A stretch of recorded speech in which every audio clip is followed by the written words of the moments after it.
राम जन्म की कथा। एक समय की बात है, अयोध्या के महाराज दशरथ ने पुत्र प्राप्ति के लिए यज्ञ रखा।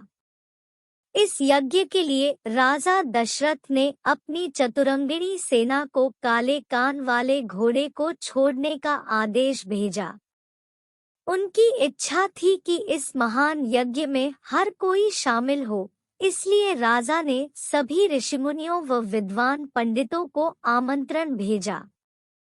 निर्धारित दिन पर महाराज दशरथ अपने दोस्त गुरु वशिष्ठ, ऋंग ऋषि व अन्य विद्वानों के साथ यज्ञ मंडप में पहुंचे। इसके बाद विधिवत रूप से यज्ञ की शुरुआत हुई।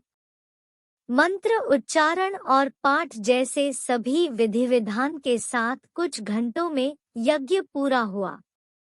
राजा दशरथ ने फिर सभी ब्राह्मणों, विद्वानों व अतिथियों को उपहार में धन और गाय आदि देकर आदरपूर्वक विदा गया। उस यज्ञ में प्रसाद के रूप में खीर बनी थी। उस प्रसाद में पुत्र प्राप्ति का आशीर्वाद था, जिसे खाने के बाद तीनों रानियां गर्भवती हो गई। कुछ समय बाद चैत्र माह में शुक्ल पक्ष की नवमी तिथि के दिन राजा दशरथ की पहली पत्नी यानी रानी कौशल्या ने एक बच्चे को जन्म दिया।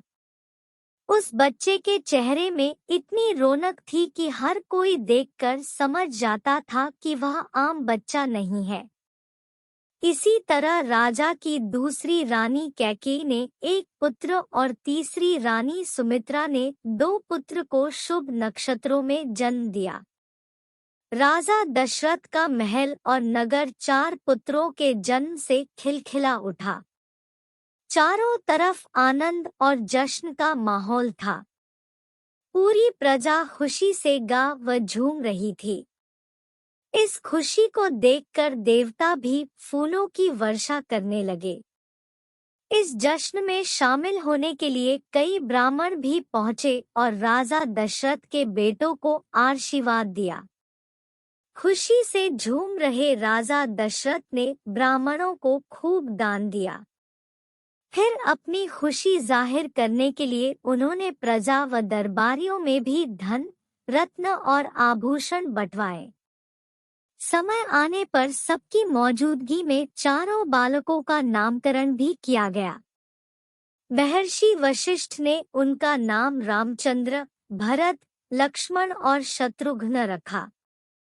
वक्त बीतता गया और धीरे धीरे ये चारों बालक बड़े हुए।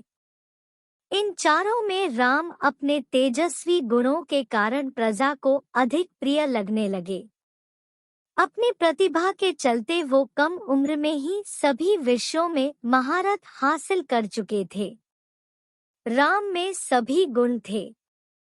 चाहे शस्त्र चलाने की बात हो या हाथी व घोड़े की सवारी, हर चीज में वो अव्वल थे। साथ ही वो माता पिता व गुरुओं का भी खूब सम्मान करते थे। उनके गुणों के कारण बाकी के 3 भाई भरत, लक्ष्मण और शत्रुघ्न भी उनसे काफी कुछ सीखते थे। जब भी महाराज अपने चारों पुत्रों को एक साथ देखते, उनका मन आनंद से भर उठता था। राम में मौजूद गुणों के कारण उन्हें श्री राम और भगवान राम तक कहा जाने लगा। आगे चलकर राम के जीवन पर 2 पवित्र ग्रंथ लिखे गए, रामचरितमानस और रामायण। कहानी से सीख। व्यक्ति के गुण ही उसे पहचान दिलाते हैं।